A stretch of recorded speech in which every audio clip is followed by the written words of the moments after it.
Hello guys, welcome to Ask Fit Guru. Guys, बहुत दिन से मैं वीडियो अपलोड नहीं कर पाया, because of lockdown and all. So थोड़ा सा बीच में गैप आ गया था, but now I have started again. और आज गाइस मैं बात करूँगा क्रिएटिन के बारे में। यस गाइस, मुझे बहुत सारे लोगों का क्वेरी आता है। लोग बोलते हैं कि सर, हम क्रिएटिन के बारे में जानना चाहते हैं, क्या हम इसे इस्तेमाल करें, कितना करें, कैसे करें। मतलब there are lot of queries about creatine. So guys, मैंने सोचा कि मैं आज क्रिएटिन पे बात करता हूँ। तो पहले तो गाइज ये समझना है, बहुत ज़रूरी है कि क्रिएटिन है क्या। Creatine is nothing but it's a supplement and it's a natural supplement. ये कोई स्टेरॉइड्स नहीं है, ये कोई ऐसा बैन ड्रग्स नहीं है, ऐसा कुछ नहीं है। It's a natural supplement. ये आपके 3 अमीनो एसिड को मिला के बनता है, which is arginine, glycine and methionine. तो ये 3 अमीनो एसिड को मिला के क्रिएटिन बनता है, which is purely natural. Creatine आपके बॉडी में नेचुरली भी बनता है, लिवर और पैंक्रियाज में। सो गाइज, ये कोई ऐसा चीज़ नहीं है जो बॉडी फेमिलियर नहीं है इस चीज़ से। ये ऑलरेडी नेचुरल बनता है आपके बॉडी में। तो जब आप अपने एथलेटिक परफॉर्मेंस को बढ़ाना चाहते हैं, जब आप मसल बिल्डिंग पे फोकस करते हैं, तो आप बाहर से सप्लीमेंट करते हैं। And creatine is very good for those people who are vegetarian या फिर जो वीगन पीपल हैं। क्योंकि होता ये है, क्योंकि क्रिएटिन जो है नॉन वेज फूड में, स्पेशली रेड मीट में बहुत पाया जाता है। तो जो लोग नॉन वेजिटेरियन हैं, रेड मीट खाते हैं, उनको तो क्रिएटिन मिल जाता है। लेकिन जो लोग वीगन हैं या वेजिटेरियन हैं, उनके लिए ये मुश्किल होता है, उनकी क्रिएटिन लेवल्स बहुत कम होते हैं। तो जब वो बाहर से सप्लीमेंट करते हैं क्रिएटिन का, तो उनको बहुत अच्छा रिजल्ट मिलता है। तो गाइस, क्रिएटिन करता क्या है? बेसिकली क्रिएटिन का सबसे इम्पॉर्टेंट काम है आपको स्ट्रेंथ देना, आपके एंड्योरेंस को बढ़ाना, आपके एनर्जी लेवल्स को इंक्रीज़ करना। क्योंकि क्रिएटिन आपके बॉडी में एटीपी प्रोडक्शन को बढ़ा देता है। Now what is ATP? ATP हम इसे बोल सकते हैं कि एनर्जी का करेंसी है। एडिनोसिन ट्राइफॉस्फेट, ये एनर्जी का करेंसी है। और जितना ज़्यादा आपकी बॉडी में एटीपी रहेगा, आपके मसल्स में जितना ज़्यादा एटीपी की मात्रा होगी, उतना ज़्यादा आपका एंड्योरेंस अच्छा रहेगा। तो क्रिएटिन यही करता है। क्रिएटिन आपके बॉडी में जाता है, वो क्रिएटिन फॉस्फेट में कन्वर्ट होता है और फिर बाद में ये आपके मसल में स्टोर एटीपी को ज़्यादा बढ़ाता है। तो creatine is purely for strength and endurance purpose. बहुत बड़ा एक मिथ है कि क्रिएटिन आपके मसल बिल्डिंग में बहुत मसल बिल्ड करेगा। ऐसा गाइज, क्रिएटिन डायरेक्टली ये चीज़ नहीं करता, लेकिन यस, इनडायरेक्टली ये करता है। क्योंकि जब आपका स्ट्रेंथ बढ़ेगा, आपका एंड्योरेंस बढ़ेगा, आप ज़्यादा हैवी लिफ्ट करेंगे। आप ज़्यादा हैवी लिफ्ट करेंगे तो आपका उतना मसल ब्रेकडाउन होगा, आप मसल हाइपरट्रॉफी को अचीव करेंगे। ऑटोमेटिकली आपका न्यूट्रिशन अच्छा रहेगा, प्रोटीन इंटेक अच्छा रखेंगे, तो मसल ग्रोथ होगा ही होगा। So everything boils down to your diet. So diet is very important. Creatine के साथ आपको एक अच्छा हेल्दी डाइट भी लेना बहुत ज़रूरी है। अब गाइज, बात करते हैं क्रिएटिन को लेना कैसे है।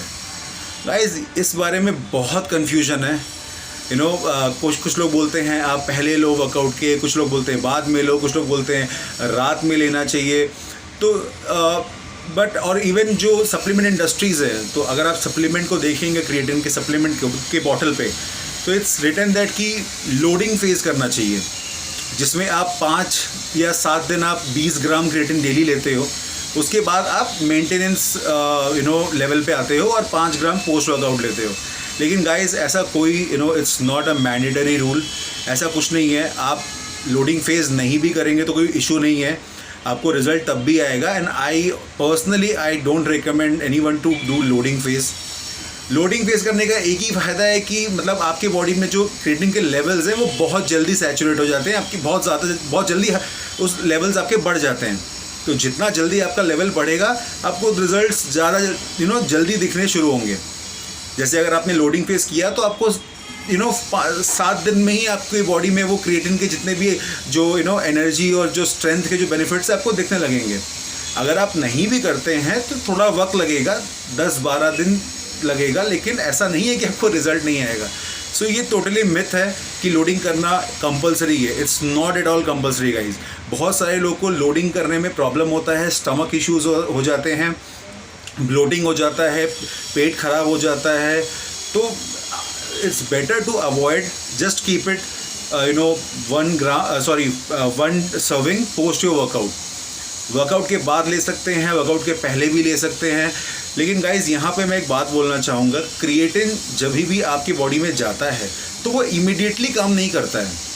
उसको आपकी बॉडी में जो क्रिएटिन के जो लेवल है उसको बढ़ने में वक्त लगता है। तो जैसे आपने, ऐसा नहीं है कि आपने प्री वर्कआउट में लिया और आपको उसका जो रिजल्ट है वो तुरंत उस वर्कआउट में दिखेगा। नो, ऐसा नहीं है गाइज। उसको बिल्ड होने में टाइम लगता है। जब क्रिएटिन लेवल आपकी बॉडी में बिल्ड हो जाता है उसके बाद ही आपको उतना रिजल्ट दिखना शुरू होता है। तो आप वर्कआउट के बाद भी ले सकते हो, आप वर्कआउट के पहले भी ले सकते हो, कोई इसमें इशू नहीं है। अब बात करते हैं गाइज क्रिएटिन को लेना कैसे है, किसके साथ लेना है। Guys according to my knowledge, creatine अगर आप सिंपल कार्बोहाइड्रेट्स के साथ लेंगे तो बहुत अच्छा रिजल्ट आएगा।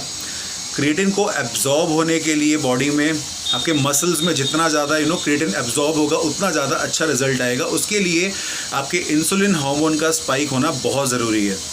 और ये इंसुलिन हार्मोन स्पाइक कैसे होगा? जब आप सिंपल कार्बोहाइड्रेट्स कंज्यूम करोगे या क्रिएटिन को आप सिंपल कार्बोहाइड्रेट के साथ लोगे, जैसे आपका जूस हो गया या ग्लूकॉन डी हो गया, कोई भी ऐसा सिंपल कार्बोहाइड्रेट जिससे इंसुलिन तुरंत स्पाइक हो। जितना अच्छा इंसुलिन स्पाइक होगा उतना अच्छा आपका क्रिएटिन का एब्जॉर्प्शन होगा। बल्किंग फेज में तो चलो ये चल जाता है कि आप जूस के साथ या आप कोई भी सिंपल कार्बोहाइड्रेट के साथ ले सकते हो जब आप बल्क कर रहे हो, मसल मास पैक ऑन करना चाह रहे हो। लेकिन जब आप कटिंग में होते हो, यस गाइज, पहली बात तो कटिंग में भी आप क्रिएटिन ले सकते हो। ऐसा कोई इशू नहीं है कि कटिंग में नहीं लेना चाहिए। ऐसा ये बिल्कुल बहुत बड़ा मिथ है। आप कटिंग में ले सकते हो। तो कटिंग में कैसे लेना है?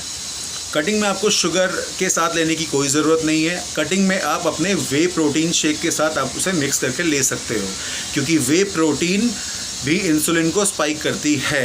बिकॉज वे प्रोटीन जितना ज़्यादा कॉन्सेंट्रेट होता है या जो ये प्रोसेस्ड होते हैं वे प्रोटीन, तो उसमें आपका इंसुलिन स्पाइक होता है। तो आप क्रिएटिन को वे प्रोटीन के साथ मिक्स करके ईजिली ले सकते हो, कोई इशू नहीं है। तो गाइज़ ये तो हो गया बात क्रिएटिन पे। अब जनरली लोग बोलते हैं कि सर हम कौन सा फॉर्म लें, क्योंकि क्रिएटिन के बहुत सारे फॉर्म्स हैं मार्केट में। कोई बोलता है आप HCl ले लो, कोई बोलता है इथाइल ईस्टर ले लो, कोई बोलता है मोनोहाइड्रेट ले लो। गाइज़ इतना कंफ्यूज आप मत होइए। सबसे चीप मतलब मनी वाइज और बेस्ट फॉर्म है क्रिएटिन मोनोहाइड्रेट। क्रिएटिन मोनोहाइड्रेट को सबसे ज़्यादा उस पर रिसर्च किया गया है, सबसे ज़्यादा स्टडीड वर्जन है। एथलेटिक परफॉर्मेंस के लिए बेस्ट है, चीप है, प्राइस में कोई इशू नहीं है। 400-500 रुपये में आपको ईजिली मिल जाएगा एंड इट वर्क्स। तो क्रिएटिन मोनोहाइड्रेट आप बिंदास ले लीजिए। बहुत सारे ब्रांड्स हैं, इंडियन हैं, बाहर के ब्रांड है, वो आपका चॉइस है। But creatine monohydrate is good any time, और वो आप उस पर ट्रस्ट कर सकते हो, उसका रिज़ल्ट एनी टाइम है। अब कुछ लोग पूछते हैं कि सर क्रिएटिन लें, हम तो कंफ्यूज हो रहे हैं, माइक्रोनाइज क्रिएटिन क्या होता है?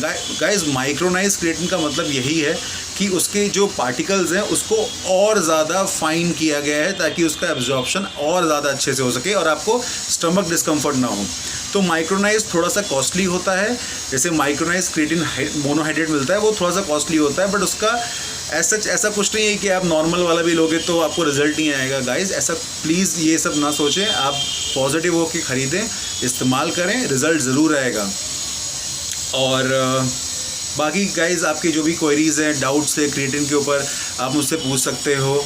और कमेंट बॉक्स में आप मेंशन करिए कि आप क्या किस टॉपिक पे आप जानना चाहते हैं, मैं उस पर वीडियो बनाऊँगा।